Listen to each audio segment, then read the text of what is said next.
നമസ്തേ, ധന്യാണ്. നബിദിനവുമായി ബന്ധപ്പെട്ട് ഞാനൊരു വീഡിയോ ചെയ്തിരുന്നു അല്ലേ. ആ ഒരു സമയത്ത് ഒരുപാട് ആളുകൾ പറഞ്ഞിരുന്നു നബിതങ്ങളുടെ ജന്മദിനം മാത്രമല്ല വഫാത്തായ ദിവസവും കൂടിയാണ്.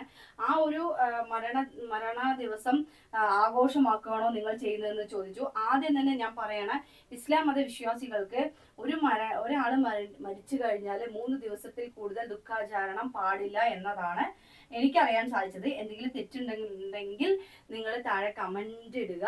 പിന്നെ എനിക്ക് പറയാനുള്ളത് ഹയാത്തി ഹൈറുലക്കും മമാത്തി ഹൈറുലക്കും എന്നാണ്. അതായത് എന്റെ മരണവും ജനനവും നിങ്ങൾക്ക് ഖൈറാണെന്നാണ് മുത്തുനബി സല്ലല്ലാഹു അലൈഹി വസല്ലമ തങ്ങൾ പറഞ്ഞിട്ടുള്ളത്. അപ്പൊ ആ മുത്തുനബി തന്നെ പറഞ്ഞിട്ടുള്ളതിനെ ഒരുപാട് ആളുകളെ അനുസരണയോടെ ചെയ്യുന്നതായിട്ടാണ് ഞാൻ കണ്ടത്. ഈ 35 വയസ്സ് വരെയും ഞാൻ നബിദിന ആഘോഷ പരിപാടികളെ കുറിച്ച് കേട്ടിട്ടുണ്ട്. കൂടുതൽ അടുത്തറിയുന്നത് കുറച്ച് വർഷങ്ങളായിട്ടുള്ളൂ. കാരണം 7 മണിക്കൊക്കെ സമയമൊന്നും എനിക്ക് അങ്ങനെ കറക്റ്റായി അറിയില്ല. ഇപ്പൊ കുറച്ച് കാലമായിട്ട് ഞാൻ അതെല്ലാം ശ്രദ്ധിക്കുന്നുണ്ട്. പിന്നെ ഒരുപാട് പള്ളികളൊക്കെ നല്ലോണം അലങ്കരിക്കുന്നതൊക്കെ ആയിട്ട് കണ്ടിട്ടുണ്ട്. അപ്പൊ അതൊക്കെ ഒരു ഖൈറാണ് എല്ലാവർക്കും. അപ്പൊ അത് ചെയ്യുന്നത് കൊണ്ട് തെറ്റില്ല എന്ന് ഒരുപാട് പണ്ഡിതന്മാർ പറയുന്നതായി കേട്ടു. അപ്പൊ എന്നോട് ചോദിച്ചവർക്കായിട്ടുള്ള ഉത്തരവാണ് ഞാനിവിടെ കൊടുത്തിട്ടുള്ളത്. അപ്പൊ എന്തായാലും ഇന്നത്തെ വീഡിയോ ഞാൻ ഇവിടെ വൈൻഡപ്പ് ആക്കാണ്.